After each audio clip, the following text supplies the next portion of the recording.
the rules on designation of RAD districts. Linda is going to get us started with a very brief presentation on the proposed timeline changes, and then we'll go to TJ and then do a public hearing. Sorry. Okay, great. Thank you, Linda. Okay, today we'll be hearing public testimony on amending WAC 180-17-010. The amended rule is on page 89 of your packet. The amendment changes the deadline for designating required action districts from January to by the end of March. The amendment is needed because OSPI has informed us that data necessary to make the recommendations for required action will regularly probably not be available until February of each year. So now we'll hear from TJ Kelly of OSPI on the fiscal impact of the proposed amendment. His report is on page 87 of your packet. Thank you. So since this rule change conforms to current practices at school districts by adjusting the timelines to when school districts actually have the data needed to comply, there's no additional cost, and there's no additional cost, nor is there's no cost at all to these proposed amended rules. Thank you. Great, so we're going to go into public testimony. We have one person signed up, Wendy Radar Konopolsky. Maybe I'll get this right. Thank you, Wendy. Wendy works as well. I know. It's good to say people's last names. It is. Correct. So Wendy Radar Konopolsky with the Washington Education Association, and I am going to express some concerns with this change to WAC 180-010.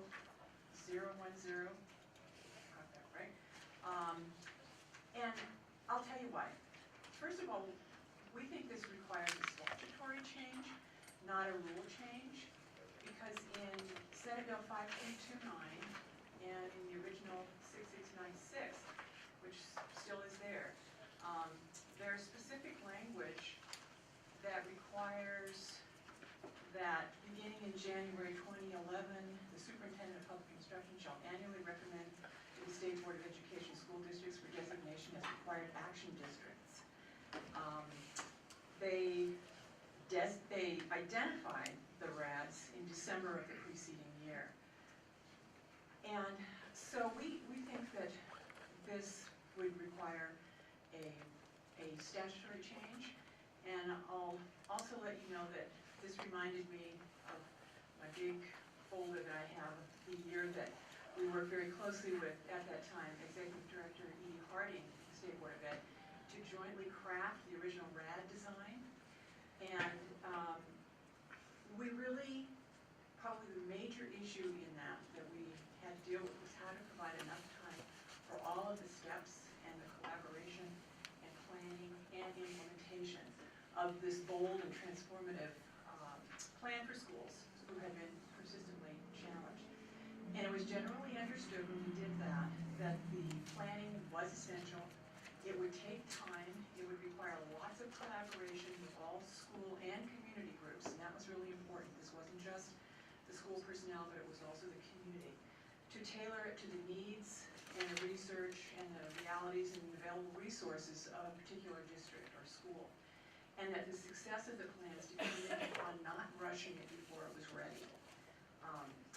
These were not to be cookie cutter plans. That was part of the whole idea behind it. We think that whittling away at the timeline by 2, possibly 3 months will greatly diminish the success of the plans and put undue stress on everyone involved, staff, students, parents, and communities. So if schools are not even designated until March 31st, that means that things won't really get going in the planning till well into April. In April, May, and June, and I'm sure Holly can attest to this, the testing season begins, and teachers and kids are up to their eyeballs in all of the things that are connected with testing. And then soon thereafter, school is out, and there's a break in having everyone there and be able to do the planning. So we can't really see how a quality municipality plan, carefully developed with all of the parties that are required to be involved, can be done and up and running by September under this tight timeline.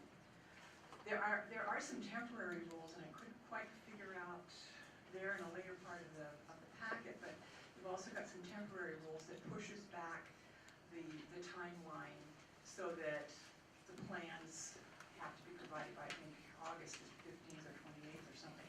That's butting up right to the beginning of school. And the whole idea behind the plan was that it would be finished in time so that you could actually begin to get the implementation going. Some of these plans require hiring new staff. Some of them require rescheduling, getting busing schedules, having parents get ready to dealing with their kids before and after school. And of course, the more daring and bold these plans are, the more buy-in you need and the more time it takes to make it work right. So we think these are major changes that could jeopardize the success of the plan implementation and really requires a full statutory change through the legislative process so that we all have time to thoughtfully discuss the unintended consequences and solution to the timeline issues, and that we do not undermine a rich, thoughtful planning process that was originally planned for these RAD plans. So with that, that's the end of my comments. Thank you.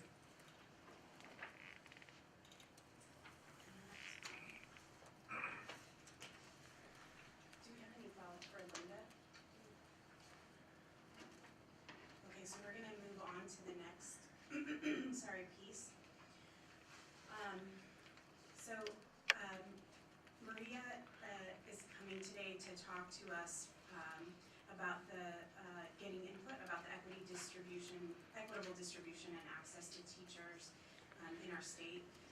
Some of you may be aware that the Department of Education has asked for every state to have a plan, and so that guidance was outlined in our packet. We will hear first from Maria, we'll hear first from Julia. Are we done with TJ? Oh, yes, we are. I'm sorry, so then we close the public hearing. Oh, well, the public hearing's closed. Let's start over, sorry. I'm just like ready to go.